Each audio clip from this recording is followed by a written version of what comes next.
uma conversa que a gente teve também há uns 2, 3 anos atrás, mais ou menos, que foi quando eu comecei a repensar essa relação com o dinheiro, o quanto que eu estava sendo escravizado, né? Porque dessa forma eu estava contando que tudo ia dar certo, né? Então, assim, se alguma coisa desse errado, eu estava muito lascado. Então, foi quando eu comecei a ligar esse alerta do, poxa, eu não estou livre. Pelo contrário, eu estou ficando cada vez mais escravo das escolhas que eu fiz lá atrás.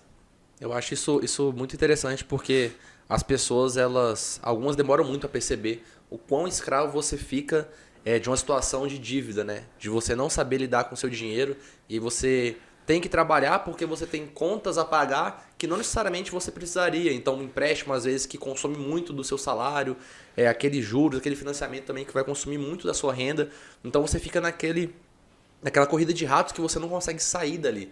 E algumas pessoas ficam a vida toda assim, né? E chegam no final da vida e falam, nossa, mas por que será que não deu certo? Mas, você falou, foram escolhas lá atrás que você fez, né? Você não plantou você não plantou algo que ia realmente dar frutos bons. Você plantou algo ruim, né? Você plantou ali o endividamento, estava sempre pagando juros, sempre querendo antecipar as coisas que... os juros é isso, né? Quando você paga juros o significado estou antecipando aquilo que eu não posso ter. Então eu acho que eu posso ter, os juros está aí para isso. Então eu vou ficar preso àquilo, pagar juros, porque uma coisa que era para eu ter poupando, investindo daqui a 10 anos, eu vou ter em 2. Esse é o preço que você paga, né? O preço dos juros. Sim. Só que você vai ficar preso àquilo por muito mais tempo, às vezes por 15, 20 anos. E é foda que tu falou também, né? Porque, cara, assim, o salário... Poxa, eu vivia contando moeda ali antes de entrar e vivia bem, pô. Aí comecei a ganhar um salário relativamente bom, ainda mais pra uma pessoa da minha idade, e eu não conseguia, tipo, fazer nada. Voltei àquela mesma situação de escassez que eu tinha antes. Eu não podia fazer nada além do que já estava desenhado ali, porque meu salário já estava todo comprometido.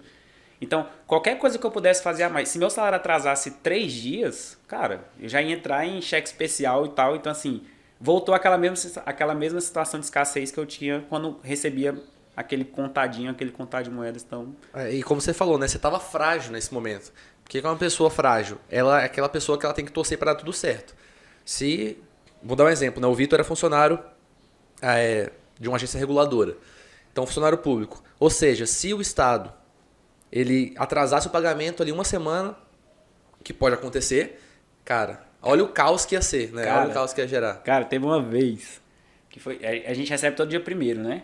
Recebia, né? Na época. Ainda hoje o funcionário público do governo federal recebe. Aí teve um dia que eu não sei o que rolou, foi bem na época que o Temer entrou, né? Aí tava todo mundo tipo, caraca, e agora? O que vai acontecer? E aí, tipo assim, toda vez caía 10 da manhã, uma coisa assim, sabe? Nesse dia caiu, sei lá, 1 da tarde. Essas 3 horas de agonia. Moleque, essas 3 horas foram desesperadoras. Cara, e agora? Sabe o que vai acontecer? Não vamos receber. E já foi um desespero. E era só, tipo, sei lá, atrasou, sei lá por que cargas d'água, mas o desespero tomou conta, né? Então, cara, você tinha um problema, né? Você sabia que tinha um problema ali com o dinheiro, que você não conseguia gerenciar esse dinheiro que você recebia, você não conseguia ter um orçamento bem feito, tava ali dentro das dívidas. E o que você começou a fazer, né? E, cara, o que eu preciso fazer para tomar outro rumo, né? Começar a plantar diferente para colher lá na frente diferente também. Aí uma coisa assim que me chamou muito a atenção foi quando eu comecei a namorar, né? Minha atual esposa. E aí, aliás, a única, né? E aí ela recebia muito menos dinheiro do que eu e tinha muito mais dinheiro guardado. E ela era tudo muito assim, tudo muito regrado e só fazia o que ela podia fazer, não antecipava sonhos. Posso fazer isso? Posso, não vou, senão não posso. E isso começou a me chamar a atenção, foi mais pelo exemplo, sabe?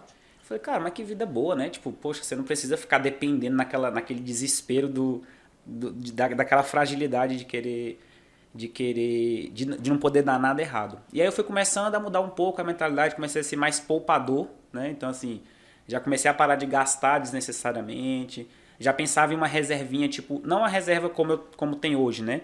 Mas uma reserva do tipo do mês mesmo.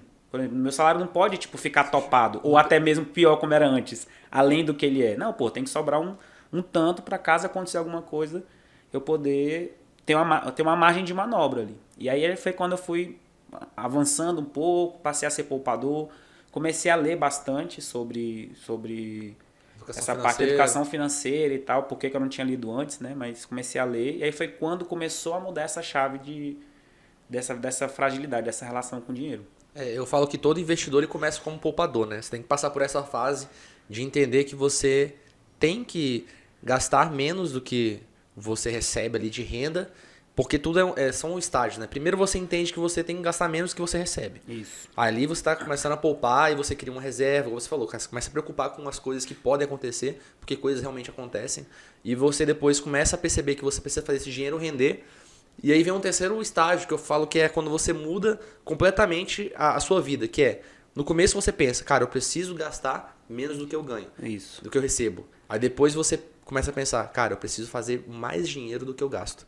Que aí sim você muda totalmente, assim, a sua vida muda. Porque para poupar dinheiro, existe um limite, né? Existe um limite, Porque, cara, você tem que comer, você tem que pagar a conta de água, luz, aluguel, você tem que se vestir. Então você não vai ficar numa condição de mendigo, né? Sim, Existe um miserável. limite, miserável. Existe um limite para você poupar. Chega uma hora que não tem mais onde cortar. E até também não é tão sadio, né? Você ficar cortando tudo. E aí você, igual você falou, você começa a ter uma vida de escassez. Aí você já não tem dinheiro pra ir num cinema, às vezes. Você não pode comprar uma roupa que você se sente bem. Então, ó, tem que ter cuidado com poupar, porque a pessoa começa a ficar muito miserável também.